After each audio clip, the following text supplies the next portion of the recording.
Hello my dear students, welcome back to my channel. I am Sakshi and today we start exercise 2.5. Exercise 2.5 इस exercise में हम एक linear relationship के बारे में बात करेंगे। पहले हम क्वेश्चन रीड करते हैं, फिर हम समझेंगे कि लीनियर रिलेशनशिप क्या होती है। Okay, question number 1, a learning platform charges a fix monthly fee and an additional cost per digital learning module assist. एक लर्निंग प्लेटफॉर्म है जिसकी मंथली फीस तो फिक्स है, अब अगर कोई मॉड्यूल एक्सेस करता है तो उसके लिए वो एडिशनल चार्जेस करते हैं।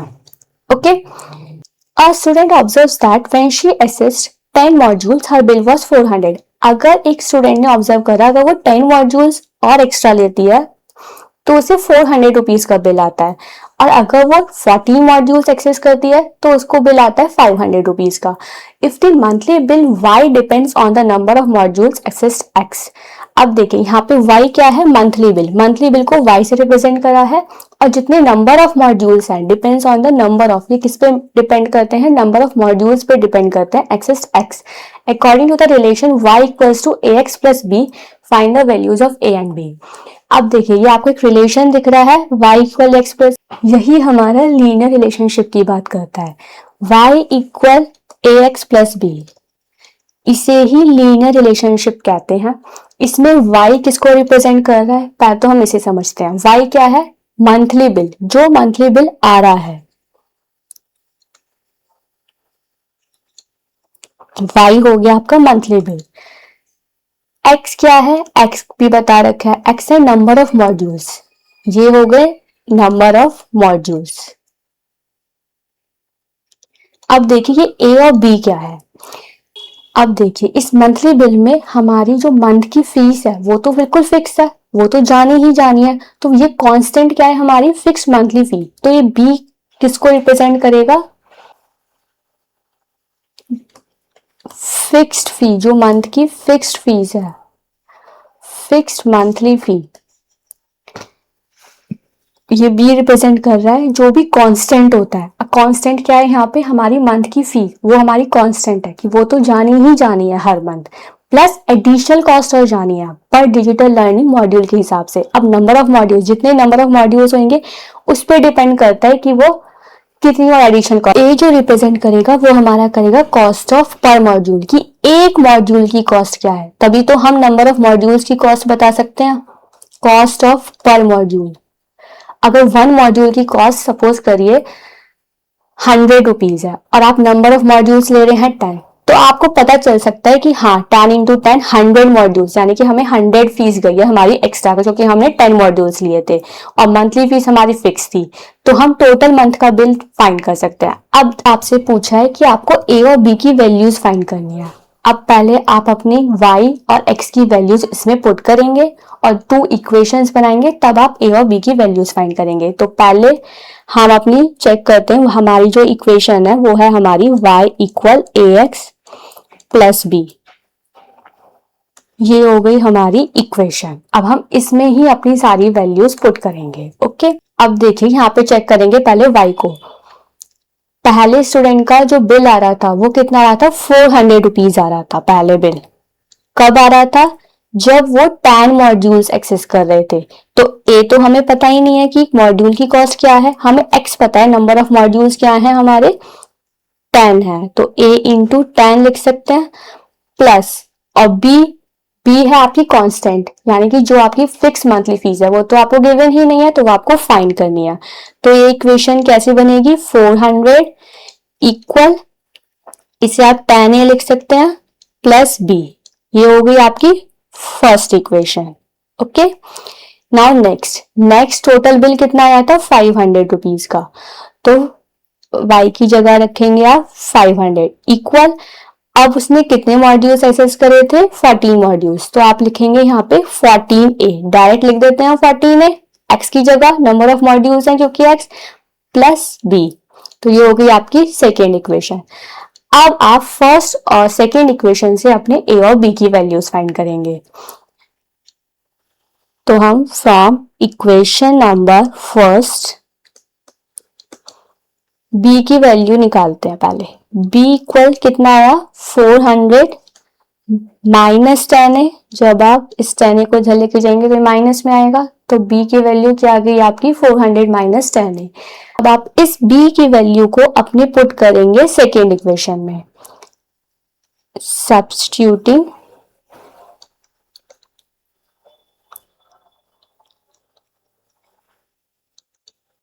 the value of b in equation number 2। मतलब हमने b की वैल्यू फर्स्ट इक्वेशन में से निकाली और उसे अब हम सेकेंड इक्वेशन में पुट कर देंगे। अब हमारी सेकेंड इक्वेशन क्या है, इक्वेशन सेकेंड थी हमारी 500 इक्वल 14a प्लस b। अब आप इस b की जगह इस वैल्यू को पुट करेंगे तो 500 इक्वल 14a प्लस b की वैल्यू क्या है आपकी 400 माइनस 10 है, लाइक टर्म्स एक जगह यानी 500, ये 400 जब यहाँ आएगा तो ये नेगेटिव में आएगा, इक्वल 14a माइनस 10a। इन्हें सॉल्व करिए, 500 माइनस 400 100 और 14a माइनस 10a 4a। तो आपके a की वैल्यू क्या होगी 100 अपॉन 4, 4 टू आर 8 और 4 5 आर 20। तो a की वैल्यू हो गई आपकी 25। अब आप अपनी इस b की इक्वेशन में इसे अगर हम 3 एज्यूम कर लेते हैं तो इक्वेशन 3 में अब आप पुट करेंगे अपनी a की वैल्यू, तो क्या हो जाएगी, put the value of a in equation number 3। और 3 इक्वेशन कौन सी आपकी, b इक्वल अभी लिखी थी हमने, जो b निकाली थी वहां से 400 माइनस 10 है। आप चाहें तो इन दोनों में से किसी भी इक्वेशन में पुट कर सकते हैं b की वैल्यू, पर हम 3 में पुट कर लेते हैं क्योंकि बात तो एक ही है। तो b इक्वल थी हमारी 400 माइनस 10 है, 400 माइनस 10 इंटू a की वैल्यू क्या निकली है 25। तो 400 माइनस 25 इंटू 10 250 और 400 माइनस 250 कितना हो गया आपका 150। तो b की वैल्यू आ गई आपकी 150।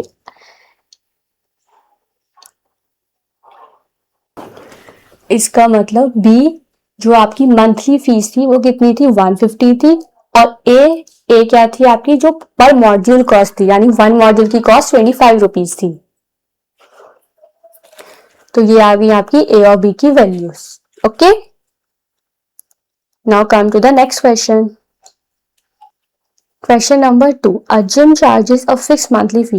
यहाँ पे भी सेम बात है जो लास्ट क्वेश्चन में थी, वहां लर्निंग प्लेटफॉर्म बता रहे थे, यहाँ पे जिम की बात हो रही है और इनकी मंथली फीस भी फिक्स है। एडिशनल कॉस्ट ली जा रही है पर आवर के हिसाब से for using the badminton court. अगर आप एक जिम ज्वाइन करते हैं तो वहां पे आपको फिक्स मंथली फीस तो देनी ही है, प्लस अगर आप पर आवर कोई बैडमिंटन खेलना चाहता है तो आपको पर आवर के हिसाब से उसकी चार्जेस एक्स्ट्रा देनी पड़ेगी अगर आप बैडमिंटन खेलते हैं तो। A student using the gym observed that when she used a badminton court for 10 hours, her bill was 800 rupees. अब एक लड़की ने ऑब्जर्व किया, अगर वो बैडमिंटन 10 आवर्स के लिए खेलती है तो उसका बिल टोटल हुआ 800 रुपीज, और अगर वो 15 आवर्स खेलती है तो उसका बिल हो गया 1100 रुपीज। तो आपको वही सेम चीज इफ द मंथली बिल यहाँ पे भी वाई से रिप्रेजेंट कर रहे हैं, depends on the hours the use of the badminton court x. Number of hours जो है यहाँ पे वो एक्स को रिप्रेजेंट कर रहा है कि अगर आप बैडमिंटन कोर्ट यूज करते हैं एक्स आवर्स तो आपका इस रिलेशन के हिसाब से ए और बी की वैल्यूज फाइंड करनी है। तो हम पहले अपनी इक्वेशन, हमारी इक्वेशन क्या है y इक्वल ए एक्स प्लस बी। इसमें भी अगर हम देखें तो y हमारा मंथली बिल है, b हमारी फिक्स चार्ज है जो चेंज ही नहीं हो रहा यानी फिक्स मंथली फीस है, x क्या है, x है आपके नंबर ऑफ आवर्स, जितने नंबर ऑफ आवर्स यूज हो रहे हैं बैडमिंटन खेलने के लिए, और a पर आवर की कॉस्ट क्या है, cost of per hour using badminton court. अगर आप 1 घंटे में कितने चार्ज लेते हैं हमें वो नहीं पता, पहले हम वो फाइंड करेंगे।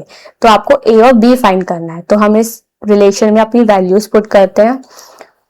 पहली इक्वेशन क्या बनेगी हमारी, फर्स्ट कंडीशन क्या है, अगर वो 10 आवर्स यूज करती है बैडमिंटन कोर्ट तो उसका बिल हो गया 800, यानी बिल हो गया 800 रुपीज। वाई की जगह हम अपना बिल, फर्स्ट कंडीशन में क्या है हमारा बिल 800। कब है 800 बिल, जब वो यूज कर रही है कितना, 10 आवर्स का यूज कर रही है। तो 10 इंटू ए,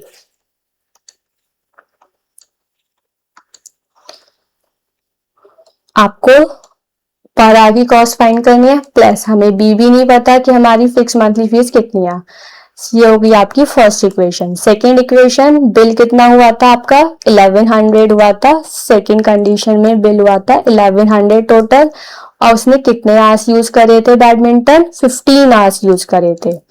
और ए आपको पता नहीं है अभी, ये फाइंड करना है, प्लस बी, ये होगी आपकी सेकेंड इक्वेशन।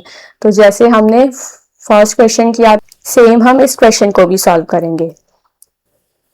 तो फ्रॉम इक्वेशन नंबर 1 हम b की वैल्यू फाइंड करेंगे। b कितना हो जाएगा हमारा 800 माइनस 10a, इसे हमने थर्ड इक्वेशन लेट कर ली। अब सब्स्टिट्यूटिंग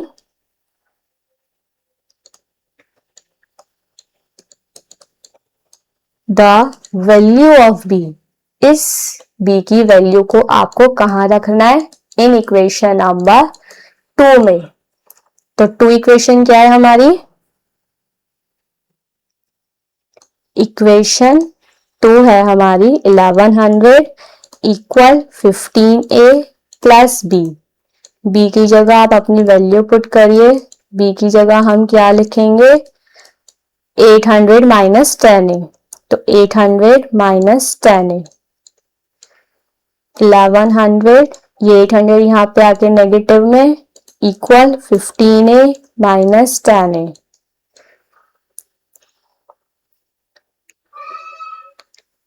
1100 माइनस 800 कितना हो गया 300, equal 15a minus 10a 5a। तो a की वैल्यू क्या हो गई 300 upon 5, it means a equal 60।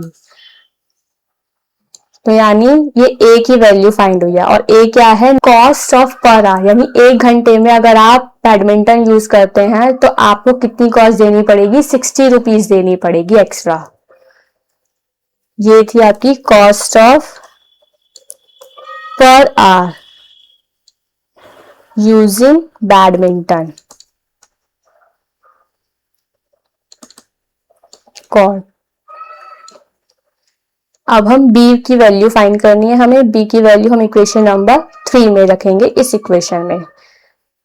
तो put the value of a in equation number 3। b की वैल्यू क्या थी आपकी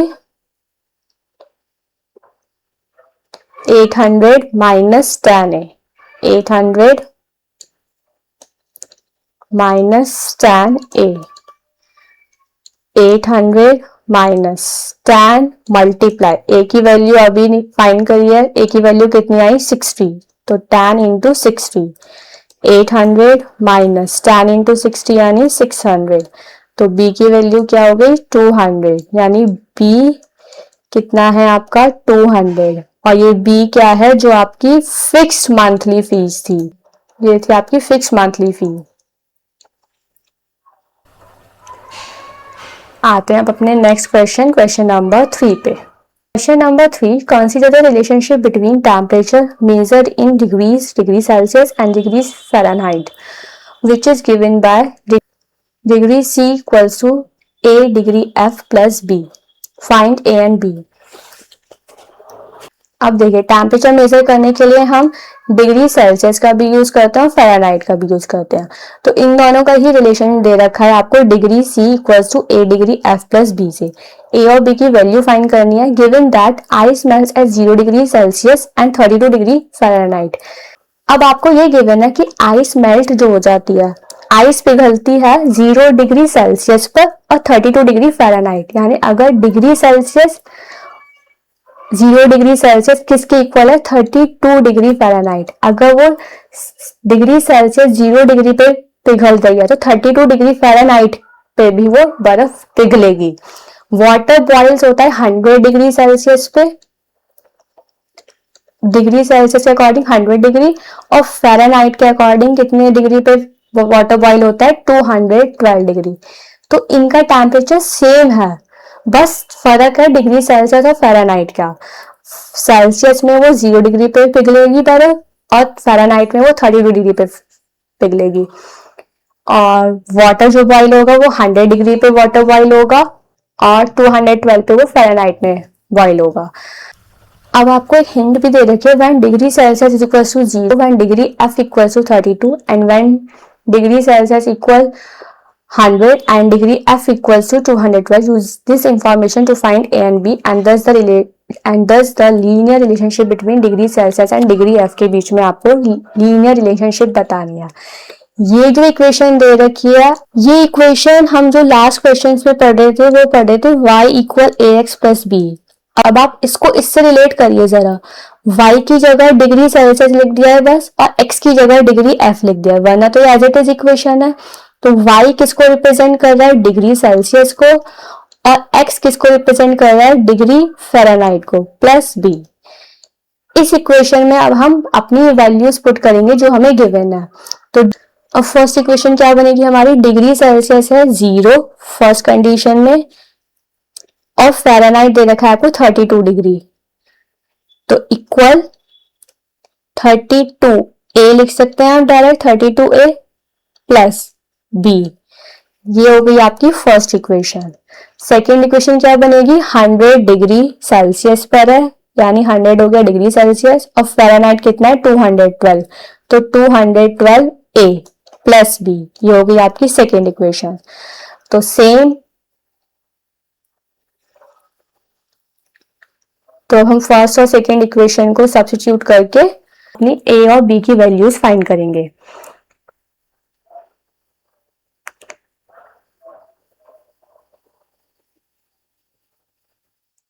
तो from equation number first b की वैल्यू क्या हो गई आपकी, बी की वैल्यू हो गई, अब देखिए ये 32a है, अगर ये 0 माइनस 32a तो ये b की वैल्यू क्या होगी, माइनस 32a होगी। इसे हमने मान ली। अब हम करेंगे substituting the value of b in equation number 2। तो इक्वेशन 2 क्या है हमारी, इक्वेशन 2 है 100 इक्वल 212a प्लस b। इसमें ही पुट करिए अपनी value, 100 equal 212a plus b की जगह क्या आ जाएगा, माइनस 32a। इन दोनों को सॉल्व करिए, a की वैल्यूज को, 212 माइनस 32, 2 माइनस 2 0, 11 माइनस 3 8, ये हो गया 180a। तो a की वैल्यू क्या होगी आपकी,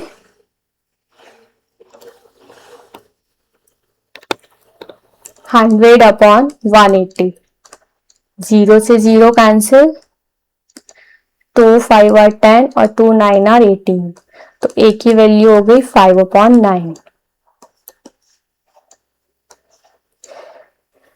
अब हम a की वैल्यू अपनी इक्वेशन थर्ड में पुट करेंगे। Put the value of a in equation number 3। क्या थी आपकी, b इक्वल्स टू